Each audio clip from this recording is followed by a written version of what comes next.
Good evening. My name is Carly Borchard, and I'm calling this meeting to order. Okay, let's do roll call if we could. Mayor, Here. Chair Borchard, Here. Cecil, Here. Chisholm. Absent at this time. Crane. Harvey. Here. Madam Chair, you have a quorum. Fabulous. Thank you very much.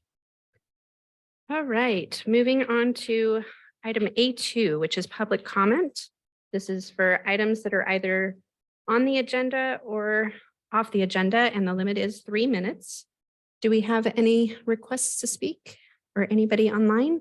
We do have one person registered for public comment. Okay, We'll call Eric LaRue. Eric, you'll have 3 minutes for your public comment.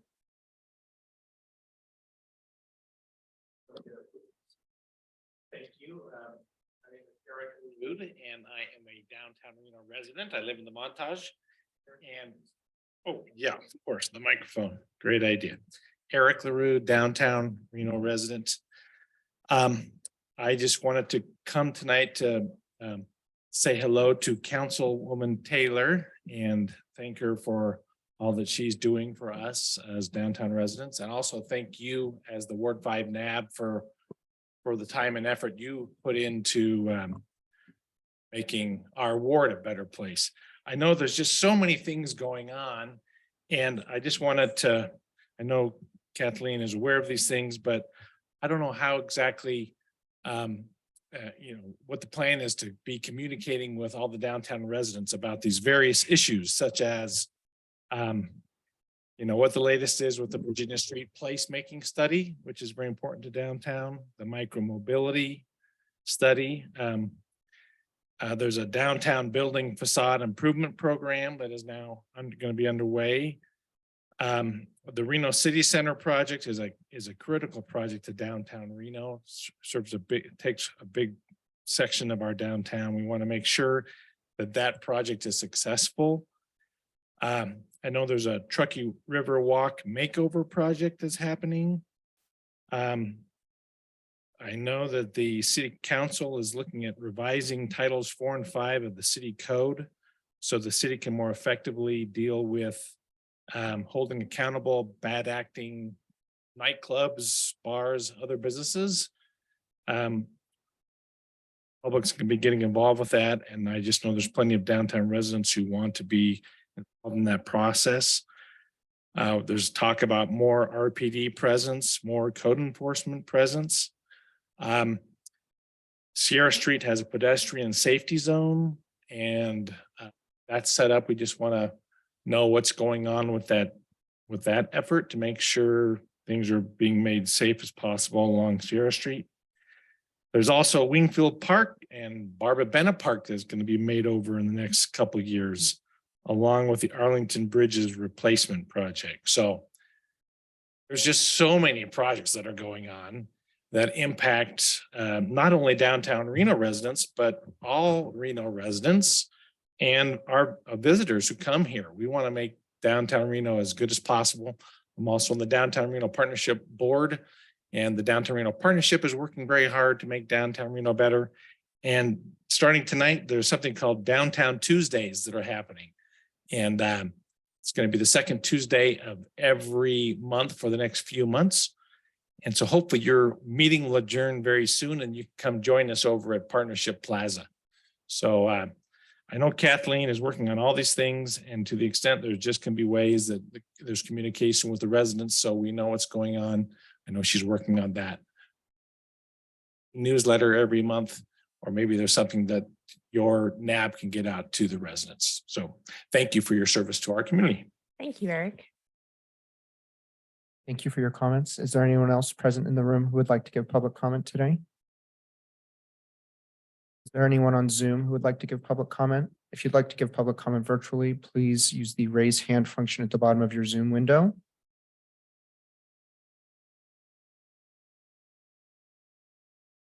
Madam Chair, we have no virtual public comment. Okay, with that, I'll go ahead and close public comment. And we'll move for item A3, which is approval of the agenda. May 9th. Do we have any changes, comments, suggestions? Seeing none, I'll take a motion. I'll motion. Your Jeff name, Ari for the record. thank you. Have a first. Can I I'll have a second. All those in Eric favor, Cecil for the record. all those in favor say aye. Aye. Any opposed, say nay. Motion passes. A4 is the council liaison report. Good evening, everyone. Kathleen on Zoom. Yes, thank you, Madam Chair. I apologize I couldn't be there in person tonight, and I think Eric basically gave my Kathleen, I don't hear you. Not sure if you're unmuted. Oh, you're muted and then you're unmuted, but we still can't hear you. Give us just a moment, please.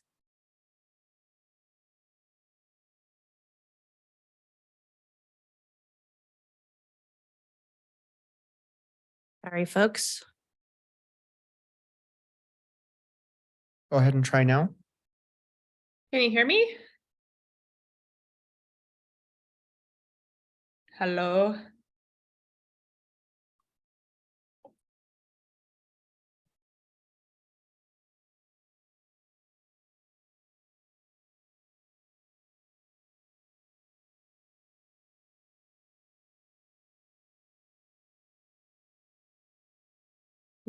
Councilmember Taylor, we're going to call you and put you on speaker on the mic. I think we're having some trouble with the Zoom feature.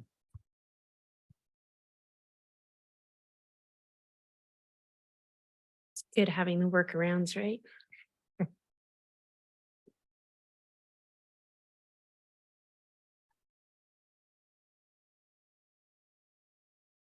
Hi. Hi, I'm gonna put my phone on speaker when I hand you up to the mic, okay? Okay. All right, sorry, thanks. Go ahead. Okay, thank you, Madam Chair. Oh, wait, now I have to mute my computer.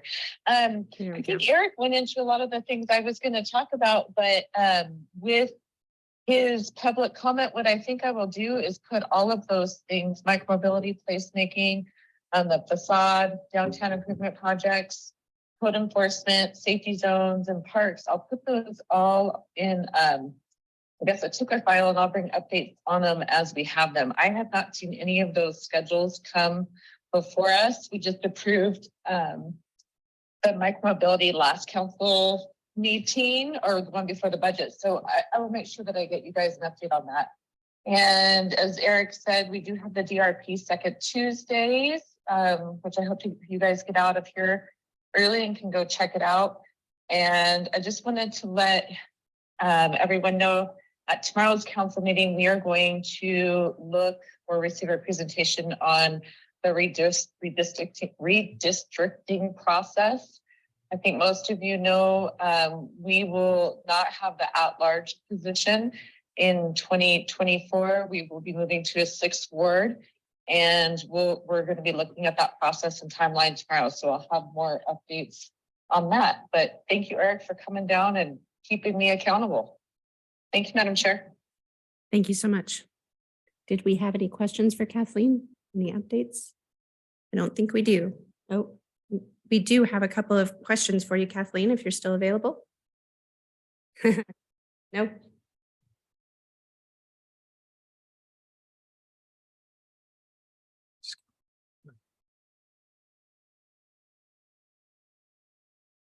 Sorry about that.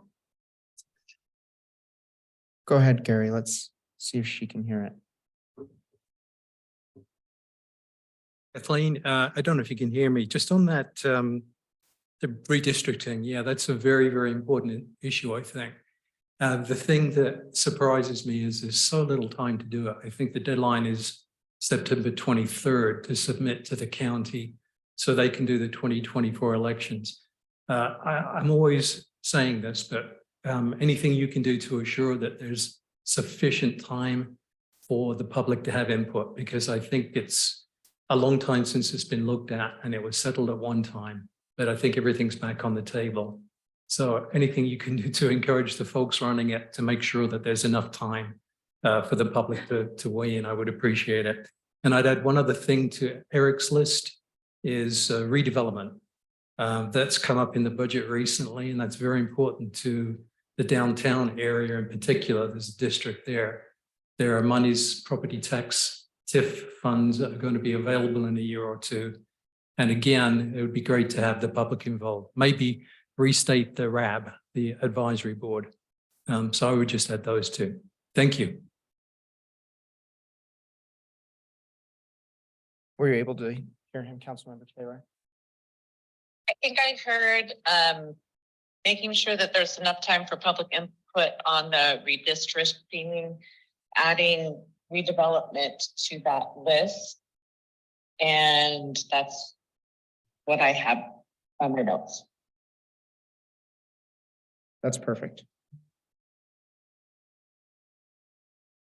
Are there any other questions? I think we're good. We'll Okay. go ahead and move on to the staff liaison report. There's nothing to report. Okay. Thank you. Hey, we've got a quick meeting going. Right on. Oops. Sorry. Okay, moving on to business items. Usually I like to be on the Zoom, but my phone's not doing it tonight, so we'll just move along. B1, appointment of the June 2023 meeting person, chairperson for discussion and selection amongst us. I nominate Jeff. Jeff, do you accept? I do. Fabulous. Then Jeff Harvey will be our June 2023 chairperson. B2 is the 2023 Ackerd and Van Ness Area Neighborhood Street Rehabilitation Project. This is for information only.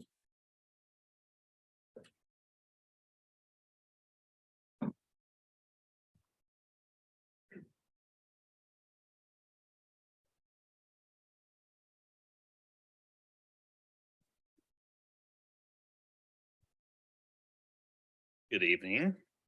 My name is Jonathan Smith. I'm a senior works department here tonight to give you guys a quick presentation on upcoming street rehabilitation.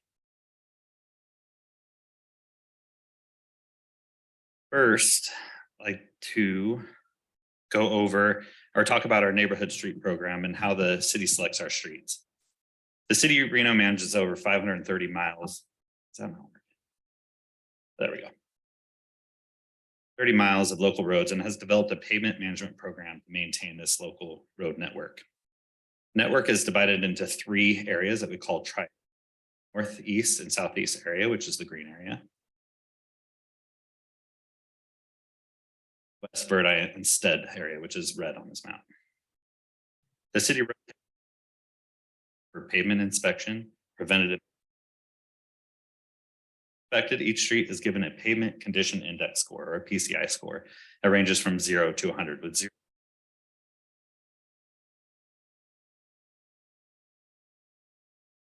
with a PCI of less than 55 are for this program. And PCIs and for confirmation. We have an interactive PCI map on our website that you can go /capital projects and kind of look at the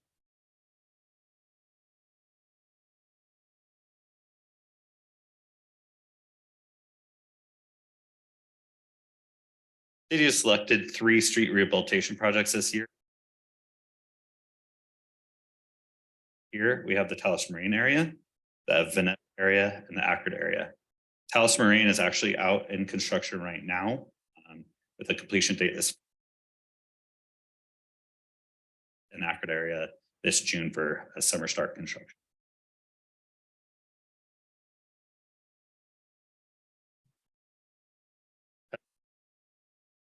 And 55 are candidates for a street rehabilitation project for both neighborhoods, the Ackerd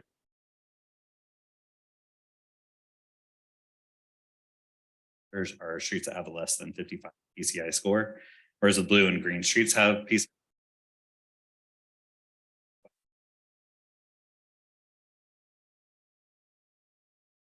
Map on this slide shows all the streets that are included in the Ackerd area.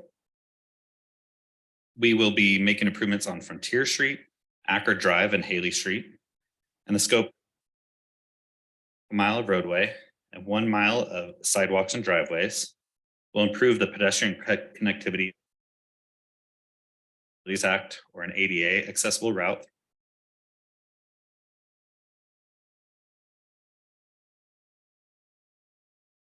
Estimating about $2 million invested into this neighborhood. We have the Vaness. This slide shows all the streets that are located in the Vaness. Earl Street, Polk Street, Geary Street, Sutter Circle, and Vaness Avenue. The scope of this project is about 1.2 of roadway rehabilitation. So about 2.5 miles of sidewalks and driveways will be replaced. Again, we will also be providing an ADA accessible route throughout this neighborhood, finishing with some new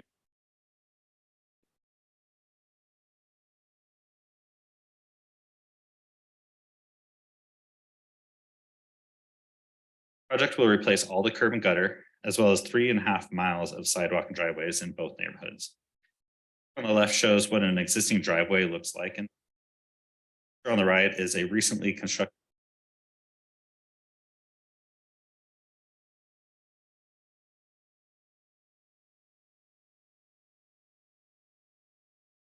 we'll be improving the pedestrian connectivity throughout the neighborhood by installing 29 new pedestrian ramps. And sidewalks previously don't exist. We're from this neighborhood that shows an area where we will be replacing this and putting in a new ramp there. On the right just shows kind of what a new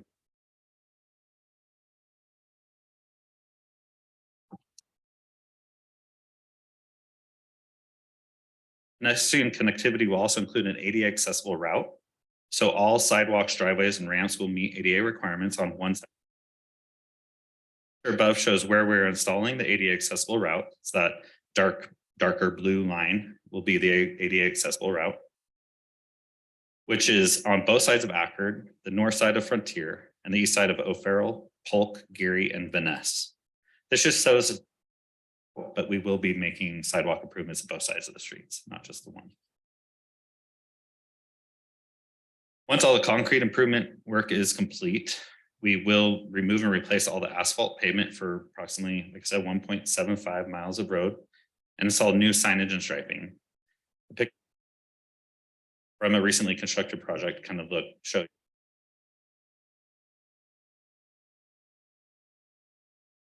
notifications to the neighborhood in October of 2022, letting them know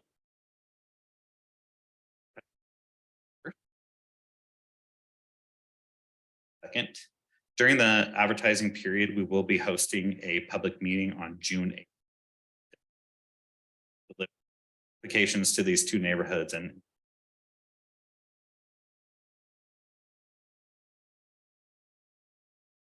July 19th for council approval, and if approved, we will start construction this summer.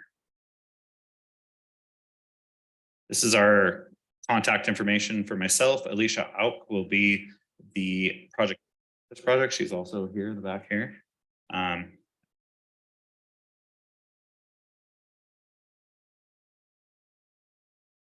Do we have any questions done at this end? Good. Carol? Did you have some questions? Great. I wasn't sure, where was downtown in that triad that you had? Was that in the southwestern one? So we're in the Northwest Rhode Island Stead triad, right? Up there, Yeah. okay. So Yeah, let me that's- get back to that. So that's like, 2024?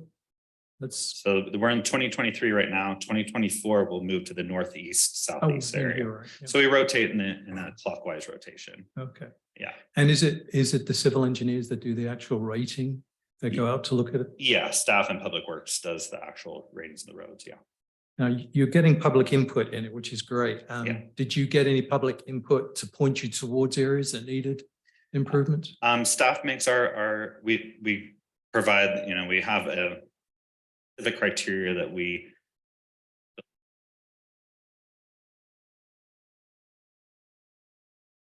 pavement condition index score. And then we look at those areas and then we look at proximity to essential functions like public schools, public nature, and then they're ranked based on multiple factors and grouped based on, if an area has a lot of, it's also close to a school, something like that might rank higher than something that need to be rehabbed. Again, that's mostly you as the civil engineers or so, but the public may still come forward right now if they know, like in 2024 in that area or 2025, they could start putting things. So we put our recommendations together and then we actually bring them to council, Okay. and the council does review it, and then they from the streets that we provide us feedback as well during that process. One thing I noticed during this really difficult winter was that there were many times where there was melt of snow and then there was ice on sidewalks. Mhm. And I know when I've had concrete put into homes that I've owned, they've thrown stuff on it, acid or something to make it a little pockmark, give it some texture. Yeah. Do you do that? I didn't see that in the photograph, so I was just No, wondering. we don't recommend putting salt on new concrete because it will layer and Okay, um, no we recommend- ridges or anything like that? or- no, we do a broomed finish, so it does give it a little bit of texture, Okay. but we recommend doing sand. Do you were mentioning about signage and maybe new signage. Do you also consider things at the time like whether there's anything to support a speed bump or a calming bump or a crossing while you're at it, that kind of thing? Yeah, we do consider that. It's usually brought up by the neighborhood. So public meeting, that does come up during public meetings, and process that has to be, because one person may want to speed bump, the other person might not want to speed bump. It's very loud if it's in front of your house, you hear the car going up and down over it. So there's a process, a certain amount of people have to fill that out and submit it to our traffic engineering group, and then But that's not part of the, like, the Just- public meeting on June 8th. That would have to be something that's, I mean, Well if before somebody that. brings it up June 8th, then yeah, we can start that process. thank you very much. Yeah. Appreciate the update. Absolutely. That kind of helped answer some of my questions too. I'm Okay. just looking to understand a little bit more about how the financing, I mean, you answered a lot of the questions based off of, you've got your criteria that you work off of and everything is kind of directed through staff. Mhm. I guess my question would be, do they then determine the budget or is this a predetermined? And then additionally, what other improvements go into that sort of planning? So like potholes from the winter, Lord knows we've got a lot this year. So I figure that's a completely separate program. It is, yeah, we have Okay. a preventative maintenance program and a patch program that goes around and fixes and does preventative maintenance, and that also rotates through the triads. That separate program, this is just a street rehabilitation.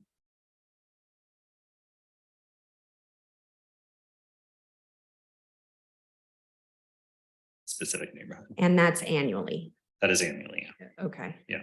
And then And it is a predetermined budget that is, it is a yeah, we have to predetermined. follow that budget. Okay, gotcha. That helps. And then it sounds like kind of if you notice potholes or if you notice one street such as Keystone Yes. being really bad in sections, is it worth it to call the traffic department and let them know, or are you guys completely the on top best- of that stuff? Yeah, good, thank you for the question. That, I think the best way to do that is to submit a request through Reno Direct. And then that gets routed actually to our group, the Public Works Group, and then it gets routed to the specific. Okay, great. And then last question, do you work with RTC at all? I know that they have their own little projects too. I Yes. know everybody's got their own jurisdiction, so I'm just curious how closely. Yes, we focus on the local roads and they do more of the arterials and collectors. Yeah. So, but yes, we work closely with them to determine areas, make sure we're not overlapping and causing headaches to neighborhoods. Sure. Yeah. Okay, great. Thank you. Those were my questions. Right, I think we're good. Thank you guys for your time. I appreciate presentation. it. Yeah, absolutely. Yeah, that was great. Okay, let me get back to my spot here. Right, so now we're moving on to item B3, which is discussion of City of Reno overreaching goals and the design thinking process. Oh, boy. Oh, no. There are $5,000 in it. All right, I'm Jana Moyer, Community Liaison. I'm actually the Special Projects Liaison, and this is one that I'm very, very excited about because it's a pilot. We haven't done anything like this yet. And so really what we're going to do is just go through a process that we've developed to pilot this community project for Ward 5. I know that Carly, you did one with the county, right? Yes. And so I definitely looked through the project plan that you shared with Abby and took some inspiration from that as well. I think one of the things that makes this one really unique is that we are, as a board, subject to open meeting law. So it's a little bit trickier in some ways, I think, than just a general project run by any given group of people. So we are going to go through a few things, very brief open meeting law as it relates to this project. We'll kind of talk briefly about the City of Reno Council's overarching goals, the design thinking process that we are going to use to engage in this project, sort of a tentative timeline, the guidelines for the project, and then of course, any questions you have, I'll be happy to address. We're hoping that Ashley Turney would be here to talk about open meeting law, but she was unfortunately unavailable. So I know that you all received some training on open meeting law when we joined the NAB. I think the most important thing for us to remember with this is just that we cannot engage in any deliberation outside of our public meeting, right? And it's important for transparency and so that anyone who wants to know what's going on with this project and what decisions are being made can see that. They can join on Zoom or they can listen to the recording afterwards. So what we want to avoid is a walking quorum. So if, Jeff and Frederick, you want to just have a quick conversation about something on the side or a different day you're having coffee and the project comes up and you're tossing around ideas, we're totally fine because there's only 2 of you. There are 7 board members, 7, is that right? 6. Oh, there's 6. Okay. So if 4 of us get together, if 4 of you get together and you're discussing the project, then you've got a walking quorum and then you're violating open meeting law. So we want to make sure that that doesn't happen. It's not just in-person interactions either. It could be if somebody starts a text thread and you're all on there and you're all talking about the project. Oh, I had this idea, I had that idea. And there's discussion and deliberation happening. With 4 or more, you've got a walking quorum. That can be over email, text, really anything where 4 of you or more are discussing the project, then we're going to run into problems.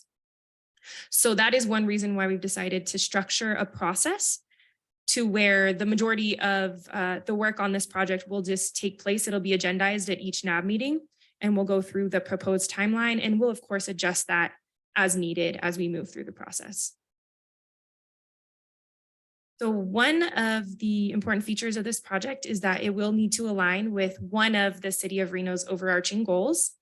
I think just about any project you can come up with will fit somewhere here, right? We're going to be really intentional about identifying needs in Ward 5. And I can't really imagine what a need would be that you could find that wouldn't fit in one of these very broad buckets, right? They're pretty broad categories. So public safety, economic opportunity, homelessness, affordable housing, community development, climate change, sustainability, arts, parks, and historical resources. You'd be hard pressed to find something that doesn't fit within one of those categories. But I'm sharing this here just because as we move through the process, we'll be intentional in identifying the alignment with the goal so that at the end, we're not scrambling to think about how does this fit into the city's vision and mission. Okay, so this is where I start to have a lot of fun. We are going to use the design thinking process that is used by Stanford University's design school. And design thinking is really a methodology for creative problem solving. I'm a huge fan of this process because I think that often when people take on projects, we jump into the ideate phase. Oh, I have an idea for a project. I have this. Let's brainstorm. Let's get to that. And we don't first think about the different perspectives. Who are the people that we're really trying to support and serve in our community? And what is the need or the problem that we're trying to address? So this is the way we have sort of structured the process for the project. And the first phase of design thinking is empathize. So it's really deepening our understanding of the needs and desires of the community. And you'll see in that other little packet that you have there, it's just very brief. It's like a project plan template. This will be a living document that we will, I just printed it so you could have it for your reference. This will change. There will be tons of edits made to this, but it's also where we will sort of track our progress as we go through. We're going to talk a little bit more about the empathy phase today because this is where we start the project. But as representatives of Ward 5, you're really going to be doing a lot of digging into what are the issues in our ward. And you have a huge area, right? All the way out to Verdi, from downtown to Verdi, it's massive. And you have a lot of, different small communities. So this is where you start to just have conversations with people. Tell me the stories of what's going on in your life. What are the issues you're experiencing that we could potentially address with $5,000, right? So that's the empathize phase, and we start there. Once we move through that, we'll go on to defining the problem. So we'll want to clearly articulate the need that we want to address. And that's where we'll work on identifying root causes and underlying issues. There's a quote that I love. I don't know if Einstein really said this or not, but it's attributed to him, that if I had an hour to solve a problem, I'd spend 55 minutes thinking about the problem and 5 minutes on the solution. And I think that this process is very much in that vein, where we really want to work to think hard and deeply about the need that we see before we start brainstorming solutions. And I was really thinking about Grant Denton's presentation at our last Ward 5 NAB meeting, right? Like where a lot of people have amazing intentions, really, really good intentions to solve a problem, and either miss because they didn't quite understand the root causes, or end up maybe causing harm and other problems with their really great intentions. So I think this process and really focusing and taking the time to look through the needs and define the need and the root causes will help us develop a successful project. And then ideate is really the fun part. This is where once you have your need defined, we're going to brainstorm. We'll take sort of the brainstorming wide again. We've got a really narrow need, and then we'll go back out wide. What are all the possible solutions that we can come up with? And then after we've got a wide breadth of ideas, we'll kind of select one to move forward with.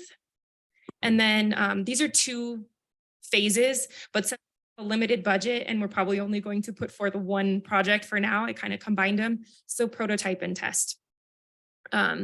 And really designing a prototype. If you're not building a product, sometimes people have a hard time with what does prototyping mean? And it can be role-playing something, sketching out what we think it's going to look like, just kind of playing out different scenarios is part of prototyping. And then testing will be as we actually implement and doing reflection and cycling back through those phases. So the very tentative, flexible timeline that we have will be at the next meeting. We're going to sort of debrief the empathizing, because your homework is going to be to really go out and talk to people and try to identify some of the needs in the community. So at our June meeting, we'll be sort of debriefing that as a working session. Hopefully in July, we'll be working on defining a need, and then we'll be doing our brainstorming, ideating through the summer in August and September, and then moving on to prototyping and testing later in the year. Again, if we need more time, we'll push it out. If we're flying through it and you all agreed right away on what the issues are, this could go faster. The guidelines are pretty simple. It's got to align with the overarching goals, $5,000 max budget. Because it is coming from Councilmember Taylor's discretionary funds, it will need to go to council for approval. It will just go on the consent agenda. And if she decides to pull it, to highlight it because you're doing amazing work, she might do that. But otherwise, it'll just be like a yes or no vote on consent agenda, and it won't, require a presentation or anything like that. But it will need to meet the requirements for council discretionary funds, which really is just to provide a benefit to the community, which I'm sure it will, whatever you decide to do. very important piece here, especially for Tyler and I and Abby, is this will be developed, designed, and implemented by you. We won't really have staff time to be carrying out the project. So that's an important thing to think about as well. And it's a pilot. We're hoping that you do such an amazing job that maybe the other NABs want to jump on this boat too and create some projects, or maybe Councilmember Taylor loves it so much she wants to give you more money and you keep it going. So we appreciate like your flexibility and your feedback around the process as we kind of move into uncharted waters for us. And I'm excited to get to do something totally new and fun. Do you have any questions for me about the process?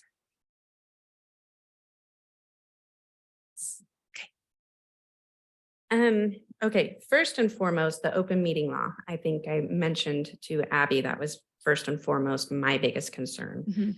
And I'm familiar enough with the open meeting law as it relates to what we do. So this is kind of broadening that quite a bit in my head, and my little pea brain can't really wrap itself around it. So I guess some of my concerns or questions would be surrounding just that. You know, if we don't have staff time, is it possible to establish rules? Like, let's just say we determine a project and we're really excited about it, but it requires, you know, me talking to an acquaintance that I know to get something going, or, you know, getting an update, or, you know, Gary has a professional that he has contact with that he can go to. Can we share emails just one-sided to the group and no correspondences back and forth? Like, I'm just trying to think a little bit outside the box to keep things moving. Just from my experience with the previous group, it was necessary for us to have a meeting or at least correspond via email every week. And it took, I'm sorry, I'm going to go a little bit further in detail here. It really took us defining who was taking on what roles, what type of time commitment they could supply, because, you know, it's very different from Gary's schedule to mine. Not to say that he doesn't have a vacation coming up and I have more flexibility, or, you know, Jeff can have the next couple weeks when we're both busy or whatever. It was really important to our group to define who had what time to commit to what, rather than, I think what our issue was for our group was we were coming to a stalemate time after time after time, because somebody was saying, I've got a connection, I'll make the connection and let you guys know. And that person disappeared, went to Fiji or somewhere, and we never heard from them again. So nobody knew where they were going. No balls were rolling. So I just want to make sure that we're defining a process for us to continue that ball moving and have the ability to do so without walking quorums or violating anything. Yeah, so I think, you know, as we kind of get rolling with the process, like I mentioned, we'll have this as an agenda item, like a working block at each NAB meeting. It'll probably be longer or shorter depending on what else is on the agenda, because we don't want to keep you here till 9 p.m. But I think sort of at the end of each of those working blocks, we can sort of define what our next steps are and then clarify who's going to be taking on what. And I think Ashley made a joke one time. I think it was like, you know, if you have 7 people, right? So like 3 friends, like, you're fine, right? What did she say? It was something that rhymed. You remember? Like 3 friends all day, 4 friends, no way, or something like that. But just remember, if you have a majority and you're talking about anything that has to do with the NAB or public business, right? Word 5 businesses, but in this case, the project, if there's 4 of you, that's a problem. If it's fewer than 4, that's fine. So at some point we may want to establish like working groups, like these 3 are going to be working on this aspect, and then, you know, a different subset on something else, and that'll be totally fine. And we'll go through that. And the liaisons will definitely make sure that we are checking and checking in with Ashley. This is the plan. This is what we did. How does this look? And, you know, we'll make sure, as long as you're not going outside the process that we set forth at the meetings, that we will not be violating open meeting law, because none of us wants that to happen. Answer your question? It does. Okay. I'm a little bit of a go-getter. Yeah. And I don't want things to stall out. So obviously we can kind of figure this out once we have an idea. Yes. But of course, I've got these ideas and I Uh-huh. want to know how to present them. And then of course, if we go forward with any of them, what exactly does that look like? And absolutely, all of you feel free as well to email Abby or Tyler or myself or all of us. If you're like, oh, I have these ideas and how can we work this in and how can we address it and how can this be part of the process? Just send us whatever you've got and we'll make sure that it's, added to the agendas and ready to go. Okay. And you can also reach out, like you said, community connections. There's no issues with reaching out to a friend or someone to say, hey, I have this idea. It's something we're working on. That's not a problem. The problem is if you get a quorum that's deliberating or discussing in a way that could be considered taking action. So there's my question. What if we opened it to the public? What if it wasn't just at the NAB? What if we had a Zoom meeting and everybody was welcome? Anyone can come give public comment on the project, right? Like, so if you shared with friends and they wanted to come give their input, but because we are a NAB, we would have to still follow, We would open still meeting need law to and be rules. in the NAB, taking notes and doing the actual, okay. Got it. Correct, yeah. I mean, I can look into it with Ashley if maybe we can hold like a special public meeting that wouldn't have to be as formal. That's something we can look into. I think there's a lot of options as we start to move forward and you're going to come up with more ideas about the process and how we want it to go. And it's going to be a learning experience for all of us. So I think definitely something we can look into. Sorry, you guys, I think where this stems from is there was a lot of side conversations and meetings as we went through the process for our project. I mean, it took 3 separate meetings at the Jan Evans Juvenile Center with Jen Evans that was not public meeting, but we did have at least 3 to 4 people from the group there. So like she's saying, I think as long as we can strategize and plan it out, we can make it work.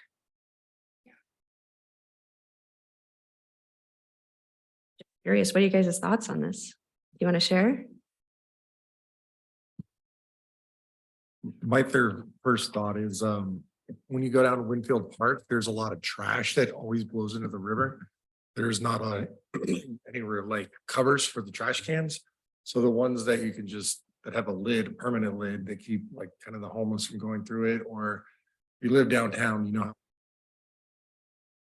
soon as they're half full, it starts blowing at 5 o'clock, all that trash is in the river. And so I'd like to see more trash cans that are covered, because I take part in the downtown Reno river cleanup, and they're not too expensive to build them.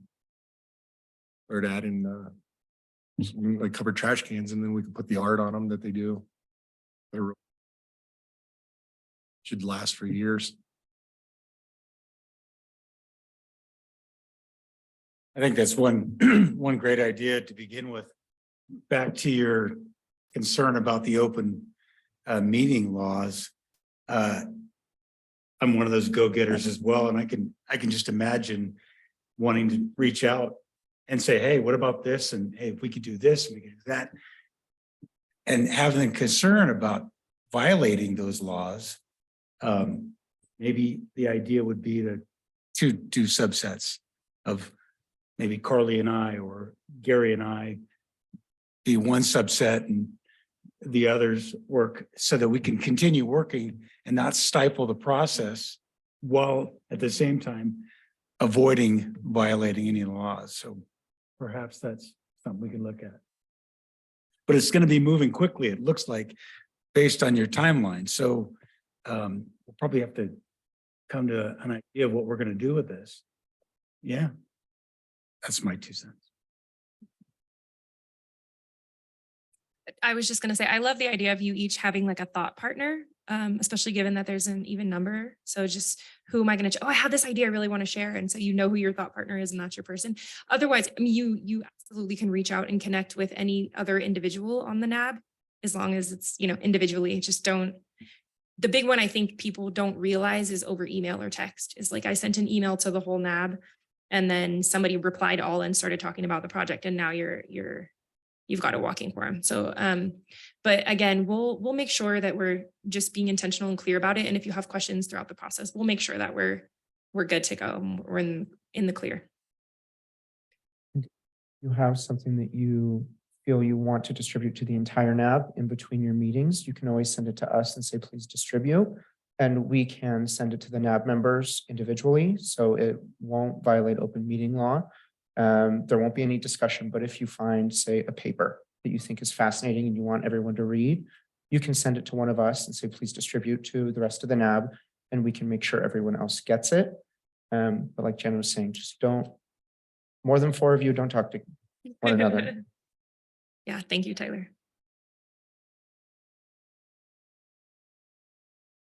So many thoughts. It's going to be very interesting. I often wondered how the council collaborated. Now we'll have to kind of work on the same kind of thing. I just wanted to lend a voice of support to having, if it's at all possible, a separate public meeting. That doesn't mean that we can't control the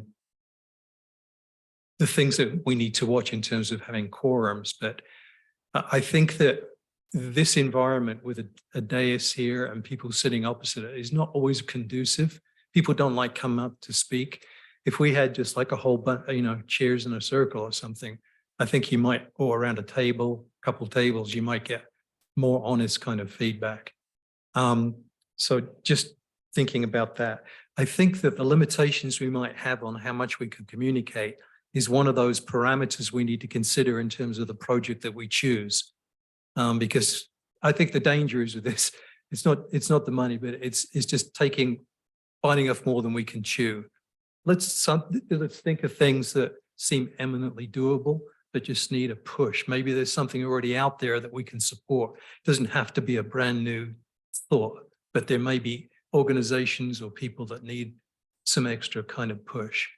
The other thing I'd ask us to think about before we leave today is, I know from my side, we already throw a lot of stuff out through the montage to all of the downtown, at least the people, many in the residences. So I have pretty ease of access to get things out there for the empathy stage. What kind of things, and I want to push people, not just think of what do you want, but what do you see out there in the Ward 5 community that needs? And I know there are lots of people like that who think outside their own kind of comfort zone. But for example, it would make no sense for Frederick, you're downtown too, so you could get involved in that.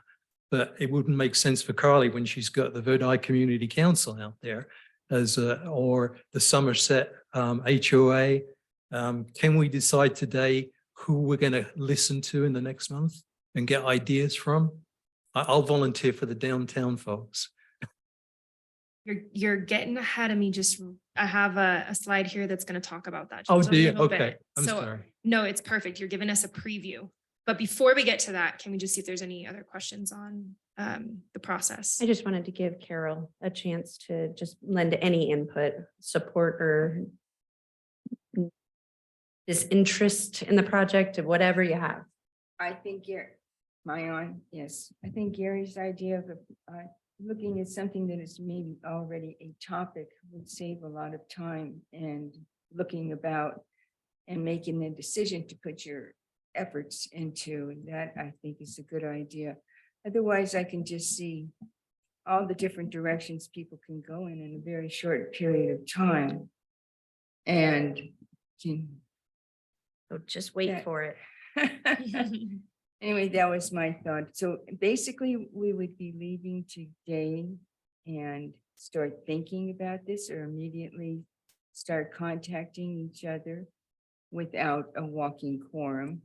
Of course, so it's now, in other words, right Start now. having conversations now with our Okay. neighbors and communities that we deal with, and just basically what Gary was saying, what do you see out there amongst our ward that's necessary, or something that perfect to Redrick's Yeah. idea, something that he notices that's an issue. There's probably 20 more people like him within our social groups that have ideas. I'm sure. Yeah, there's a lot to notice. And that Mhm. was my input. Okay. Thanks. Great. I'll make just one more. Mhm. Would it be possible to send a city-generated email to whomever's on the Ward 5 distribution group, like for Kathleen's newsletter? Just a little blurb about this, because it's gold to me in terms of taking that.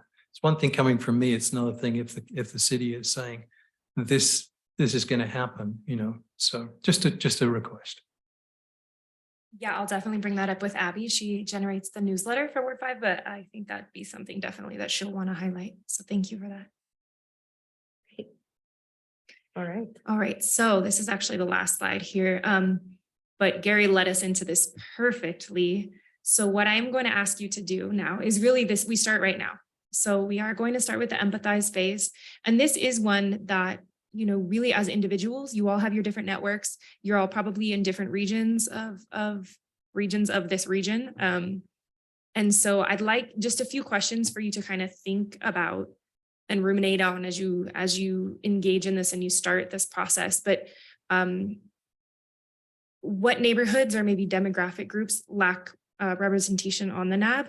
So I know we've got a lot of representation in downtown, and then I know like all the way out in Verdi, I don't know where all of you live, but you probably all have contacts throughout the NAB in some of the different areas. So I would ask you like, just to be aware of when you're talking to people that you know, just are they all kind of concentrated in one neighborhood? Can you reach out to people in some different neighborhoods? And I think getting the newsletter out will help maybe get some feedback from people in different neighborhoods. And then what are the needs and the issues? So really trying to focus on the need before we jump ahead to the solution. And I know for me, in my own ward, in my own neighborhood, I can tell you exactly where I think we need crosswalks and we need park cleanups and I can tell you all the things that I want because I see them every day. And you all probably have a lot of those ready to go as well. And they may end up being the most urgent and pressing things that we need and we want to address, but like, let's try to get this as wide as we can in terms of sharing conversations with people and let them tell you their stories. Because a lot of times, if you ask people to kind of list, well, what do you think we need? It's kind of hard for them to get into that frame of mind, but it's like, what's been bothering you lately? Tell me about last time you went down to the park, right? And then they might be like, oh, there was trash everywhere and I saw it blowing out of the bins and it was going in there, and they have more of like a story connected to it than just a list. I find that you get sort of richer information that way. And also you can get to the root of the problem often. And then hopefully you all would have these conversations, and whether or not we're able to agendize another meeting, just because that is, you know, another sort of, it takes staff time and things like that to set that up. I'm not saying it's not possible. I just don't want to make any promises. But I think at the very least, the idea would be that at our June meeting on June 13th, you all would bring back like, hey, here's what I'm hearing, right? And these are some of the issues that we were hearing about in different neighborhoods. And maybe we can put up like a map and identify where the different things are happening. And so we'll notice if we're missing certain places. And then that's sort of like the brainstorming the problem. And then we'll bring it back narrow after that, where we'll sort of identify where do we want to focus. And we only have $5,000 and limited, you know, staff time. So I appreciate that thoughtful comment as well, that like, that is something you have to take into account, is all of the open meeting law. And there are, you know, only 6 of you. So we're not going to solve homelessness probably with $5,000, but there might be an aspect of it that you want to address. So really it's wide open in terms of what we can do. But I think let's just start with that piece of really reaching out to people and hearing what's going on and what the needs are. So this is your homework essentially. I like it. And I love that you discussed asking people to share their stories. That was useful. One thing I would like to just put a bug in everybody's ear, not to say that we have to go grandiose and, you know, $5,000 isn't our limit. I mean, we really need to stick to that. But just to share the project that we did for Washoe County, as soon as we opened up the idea, we had somebody matching our $5,000. We had Washoe County stepping in with another $2,500. We ended up raising over $10,000 for this idea. Over 15,000 for this idea, just because of getting the right people at the table, I think is the best way to put that. You know, getting the best parties involved, sitting around a table, they were all in. So it just, to throw it out there that we're not limited to not being able to raise some funds or maybe doing some fundraising or doing some additional, you know, hopefully this is something that's sustainable and it's not just a one-off project, right? It's something that will last hopefully for a long time and put our little mark on it. when we get to selecting what issue we're going to work on and what ideas we have, that'll be definitely something we think about, right? Like, what's the impact? What's the urgency? How can we sustain this? Or is it just a one and done? And so those will be things that we'll definitely work through throughout the process. There is no prohibition with respect to getting funds from other people, is there? Or I don't believe there's any prohibition on it. It might just make it a little bit trickier for your liaison team to have to manage the finances, but no, there's no prohibition on Okay. matching funds that I'm aware of. I will double check on that, but I don't think so. The matching funds will likely have to go to council for them to accept the donation.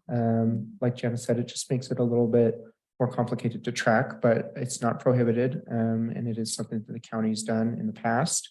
So something to keep your eye on and something we'll think about when we're in the process. thank you. If I can throw 2 cents on that comment too. One of the things that we decided to do, the options, how do we handle this? If we've got money coming from every direction, they looked at Carly, you're an accountant, you can handle this. No, I don't need another job. So what we opted to do is find the best organization that would see this through for years to come. And we all just donated to them. So we gave our $5,000 from Washoe County. Washoe County gave them the money. There's different ways that we can kind of think outside of the box, and it doesn't all have to flow through specifically my hands, preferably. I love that, Carly. Thank you for that.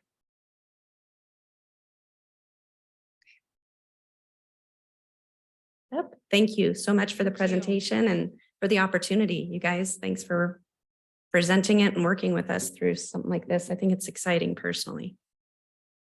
All right, moving right through the agenda here. We're back to item C, which is the board commission committee member reports and announcements. Does anybody have anything to share? This would be for items not listed on the agenda. I'm seeing none. So we'll move on to option D, or agenda item D, which is future agenda items. Does anybody have any?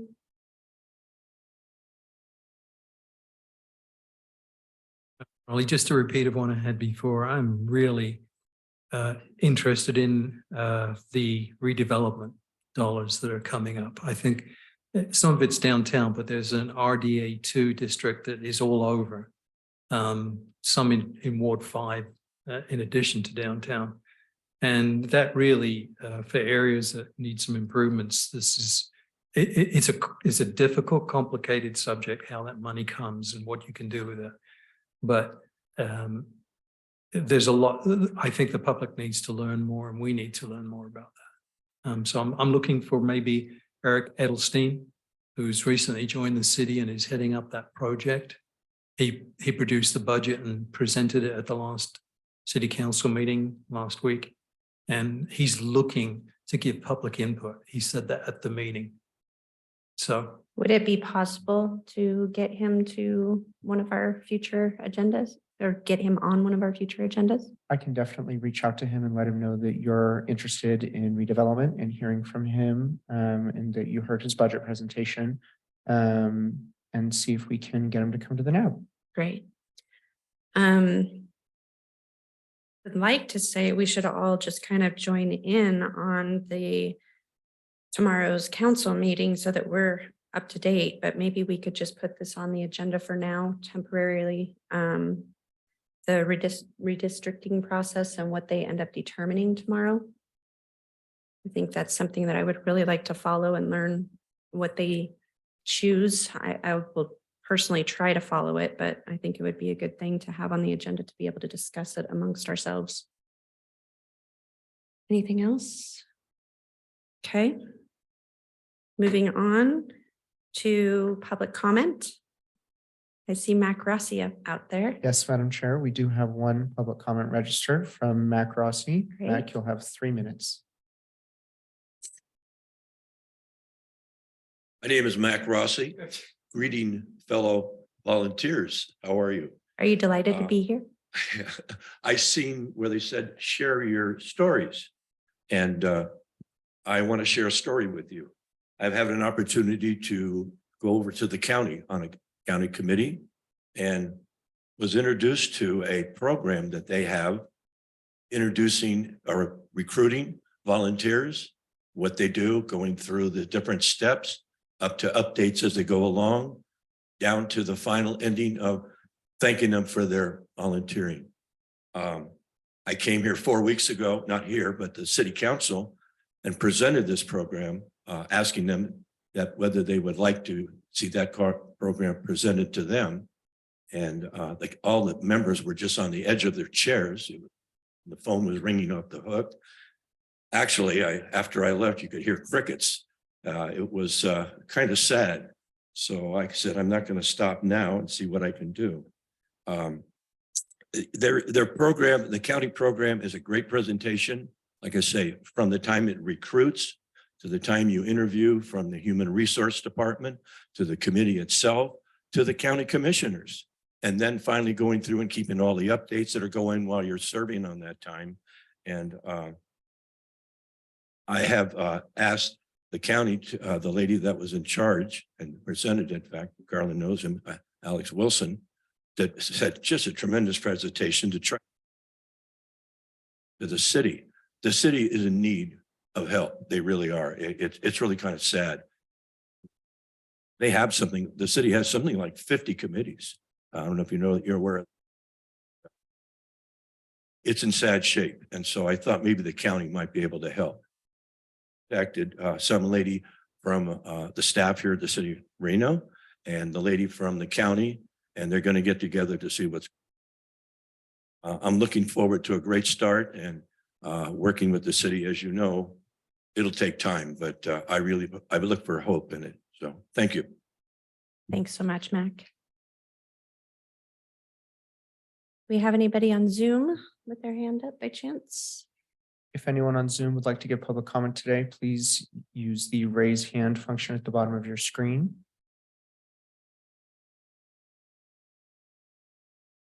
Right. We're all set. Okay, great. Thank you. All right, final item is adjournment. May I get a motion? I'll make a motion. Thank you. to adjourn. Can I get a second? Fred Bear, for the record, second that. All right. All those in favor say aye. Aye. Aye. Any opposed? I didn't think so.